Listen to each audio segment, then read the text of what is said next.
Hey.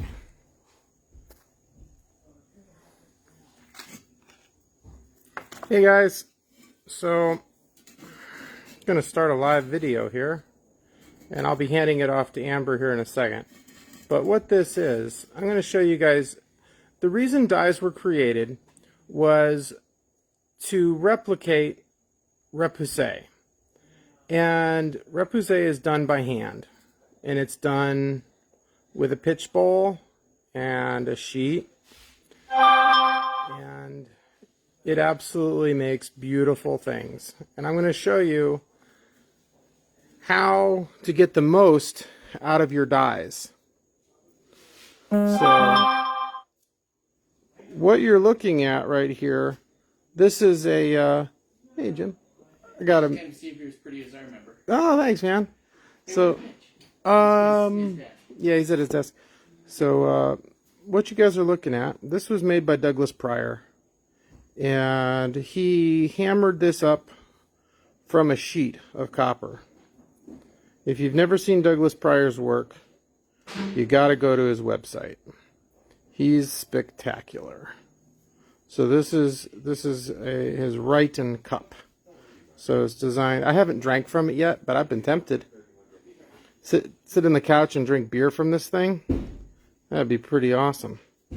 But he's probably got several hundred hours into this, and it's one of my most cherished possessions. I love this thing. Anyway, I'll show you how he did it. Well, not in some form. I'll show you. But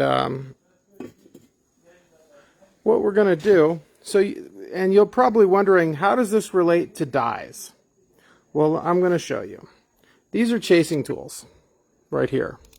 These are the ones I use. And when I make a hub, I chase down the steel. I literally hammer right into the steel. And I'll use a ball burr and everything, but I also use chasing tools to create my patterns and my designs. And these are made by my friend Liza. So if you guys... she makes really nice chasing tools. She was the lead chaser for Tiffany & Company. So she's spectacular. And if you get a chance to check out her website, you really should. And she makes beautiful chasing tools. Check these out. The reason they're square, I love them square like this, you can tell where you're at. So there's all different shapes and points, and they're designed to help you push metal around. So if we were to, the way this was done with pitch into a big bowl. But we're using dies. And a lot of times, I know you guys struggle sometimes to get all the detail in a die. And there's a reason. Because when you see, there's honestly, it's nearly impossible to get every bit of detail out of a die. It really is.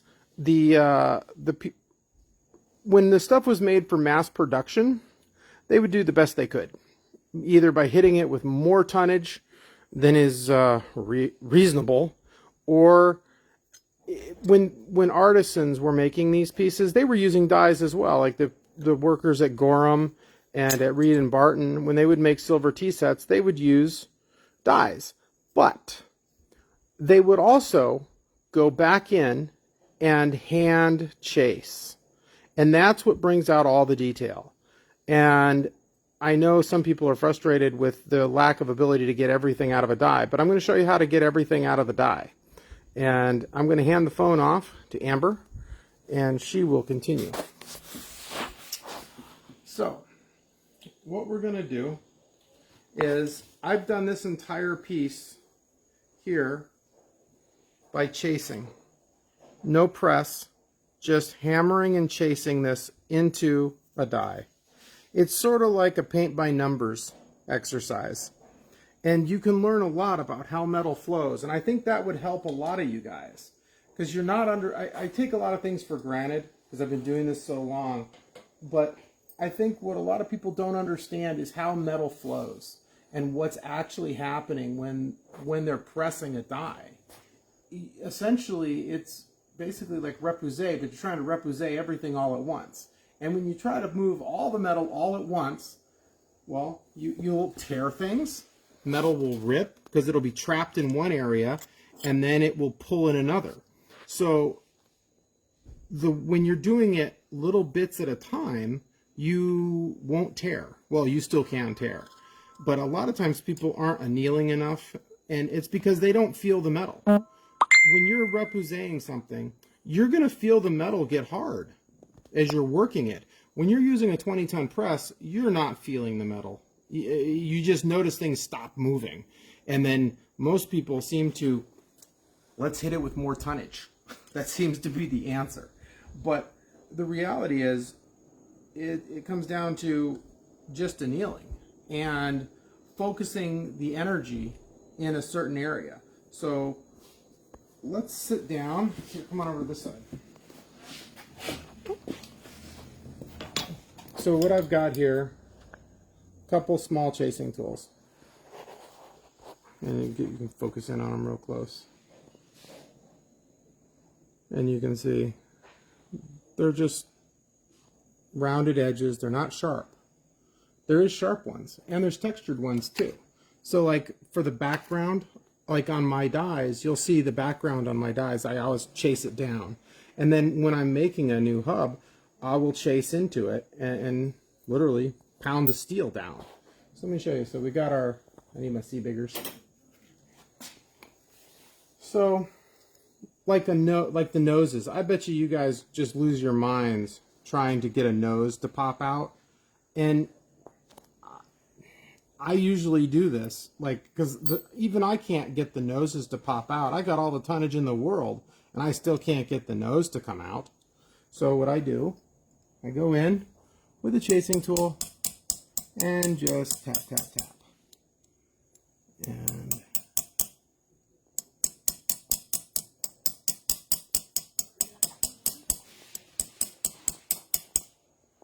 let's take a look. And you can see his nose is starting to come up. So far, let's see, I was working on this before you guys got here. I don't know, I have maybe 15-20 minutes in pounding this into this die just by hand with just a handful of chasing tools. You know, I start off with my big pusher just to knock everything down.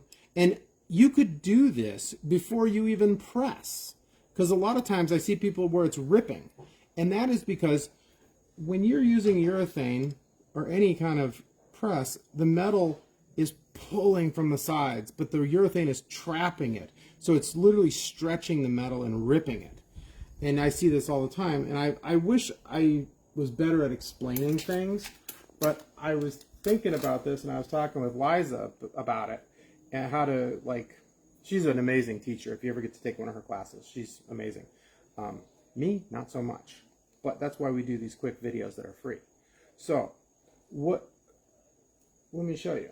So I just get in here with a little hammer and a punch, and I work the metal down. And you're not going to damage your die. Obviously, you're not going to want to jam it in there as hard as possible. But just all you're doing is tapping the metal into the die. And with a combination of this and pressing, you could get 100% of your design.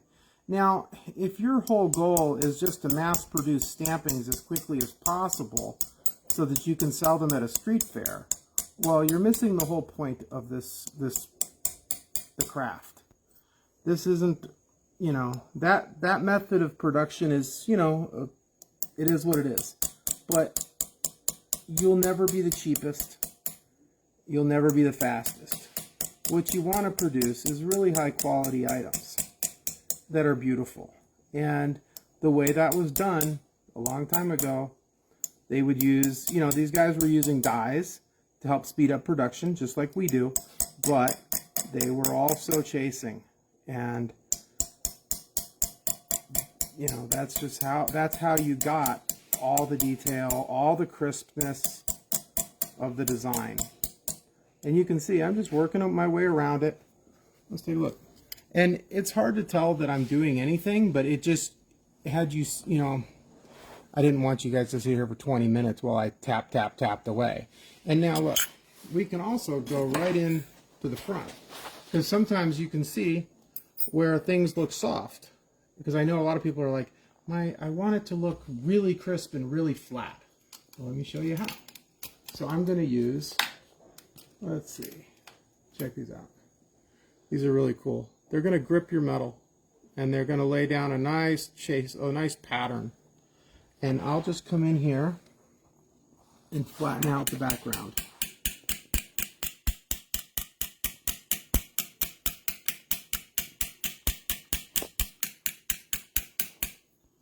So maybe you can see what I'm doing here. I'll try to do it this direction. And there's all different shapes of these.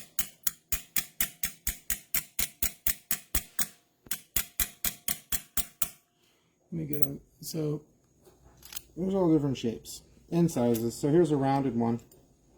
Check those out. Similar texture, but this will allow you to get down into all the little tight areas.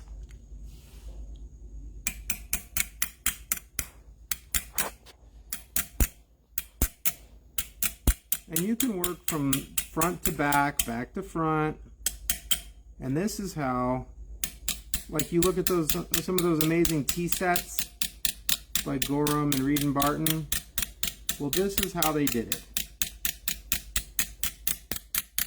There's a lady that's in our group, Lori Kern, and she is fantastic at this. So maybe she will chime in and critique my lack of chasing skill here. But I'm basically just taking down the background. And things move slow. This isn't a race. I know some of you guys are trying to just, I think a lot of the things are, you just don't realize how long it really takes to make a piece of jewelry. When I was doing this for a living, I would have a week in a piece. I'd have 40 hours. That would be pretty normal, to have 40 hours in a custom wedding ring or a pendant. It wouldn't, you know, making 5 pieces a day, you know, I guess if you're making just simple earrings for a show that are $10, sure. But when you're trying to make something complicated and by hand, it takes hours. It takes hours and hours and hours. And yeah, that's kind of, I wasn't sure people were aware of that yet. Because a lot of people are just starting out, and you know, it's not like buying a craft kit at Michael's where you're going to just sit down in the evening and knock this thing out. So let's anneal this, and you guys are going to love it. I've kind of taken a liking to this for some reason. My wife uses this thing because she's afraid of fire. But it was sitting here and I thought I'd try it. It's actually okay. It's pretty convenient. You're definitely not going to burn the house down with this. But it gets hot enough to do this. But this entire piece was chased in without a press. And I've got a half hour in it probably. But I bet you to get all that detail, you'd probably have similar amount of time with a press and annealing.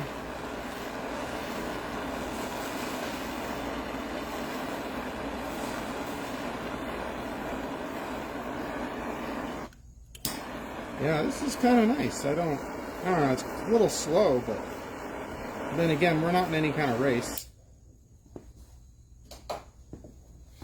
And we'll quench it. The biggest thing is just to continually anneal. And as you noticed, because it didn't oxidize, I'm using fine silver. There is absolutely, there is no reason to make him in sterling silver. None. I mean, this isn't a ring. It's not going to get, you know, heavy wear. So if you made it a pendant, it could be fine silver. You're doing yourself a lot of favors by using fine silver.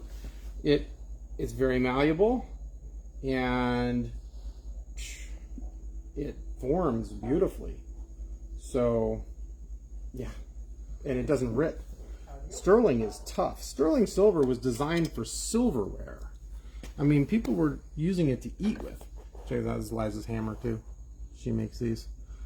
It was funny because I was helping her, get her production off the ground, and she wouldn't make any compromises about anything, and it was making me absolutely insane.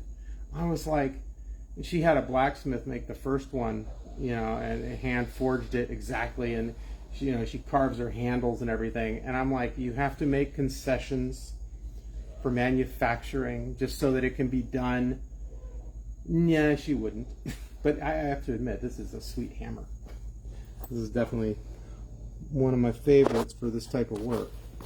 So I'm going to go in here and just kind of go over the piece again and look. So what you can do, you look down on it and you look where is it that I have some light areas. So I see some areas there. So let's just set it back down and start hammering. And you don't have to hammer just straight down. You're going to hammer sideways. And if you just kind of go along this whole thing like this, I know people have asked about doing this, and I haven't, I probably haven't been very encouraging about doing it, mostly because I wasn't sure of people's skill levels, and I don't want people to be frustrated, mostly, because you're supposed to be having fun. But you can see, it just slowly comes out. And I think everybody should sit down and do a die like this, because what you're going to learn is how the metal flows. That's really the most important thing. I mean, granted, you're probably not going to sit and do this all the time, but you're going to learn, it's going to show you what the metal feels like when it's moving and stretching, and it's going to show you how it lays down into the die, because as you're hammering it, you're going to get to see that, where in a press, you don't see any of that happening. It's all hidden from view. And I think everybody should do this. I think if anything that you could learn to help you improve your die making, stamping and everything, it's going to be just to chase the metal into a die. And that's going to show you, it's going to open up the whole world for you as far as how the metal work hardens, what's happening to it. I probably don't have the vocabulary to explain it all, but I think if everyone just tried it, you would be amazed at how much you learn and how much you realize. It'll help you with your pressing, I guarantee it. And it really will show you exactly what's happening with the die. And I mean, this is an incredibly difficult die. Of all the stuff I have, this thing is ridiculous. This guy is ridiculous. I mean, this is truly one of the toughest things we have in the entire collection. And actually, let me show you the master hub. It's pretty sweet. You're right.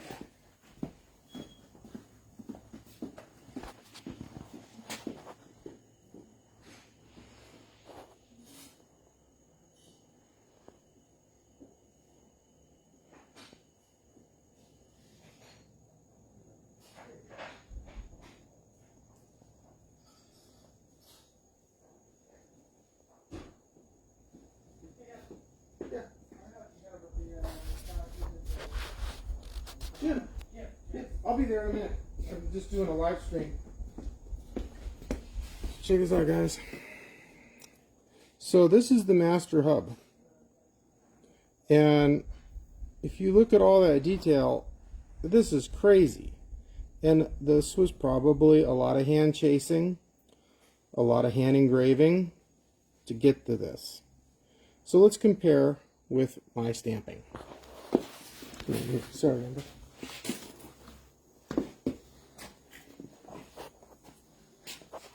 So you can see we have got a long way to go, but it's kind of neat to compare the two. Let's see, how does he fit? He's kind of fitting, a little bit. But yeah. So in order to get everything that you see here, a lot of it was done by hand. Like, the reason you probably have never seen, you know, we have a wide variety of different kinds of dyes. We have dyes that were from the costume jewelry industry. We have dyes that were from super high-end platinum and gold companies that did fine jewelry. And this guy here, this is definitely not something you would have seen in costume jewelry. I've seen the original. He held a diamond in his mouth. I've got a couple pieces from this guy. What was pretty neat about this company, these came out of Florida. I got a little group of 10 hubs out of Florida, and they're like the best ones I've probably ever seen come out of the United States. And they were from a hub carver who everyone in Rhode Island seems to retire to Florida. That seems to be the thing to do. And this gentleman retired to Florida, and he took with him his masterpieces. And I got them from his son when he died, and we have them in our display case. And we've made a copy. He's the one who did the Morning Star and Evening Star. You guys probably seen that one with the women with the stars. It's a pretty sweet die. He did both of those, and he did this. And yeah, it's definitely one of my favorites. It's a truly amazing piece. And so, anyway, guys, that's kind of the gist of it. So if you get a chance, check out Liza's website, and she makes really awesome chasing tools. And I guarantee you, by hand chasing, you are going to learn so much about how metal moves. It'll open your eyes, and it's going to explain so many things that I just don't have the words to explain. But when you're actually feeling the metal move under the hammer, you'll understand what's happening when you're pressing. Because I know a lot of people are just blindly pressing, and they're thinking it's like Christmas cookies, but it's not. So when you are actually hammering this in, you will learn a bunch.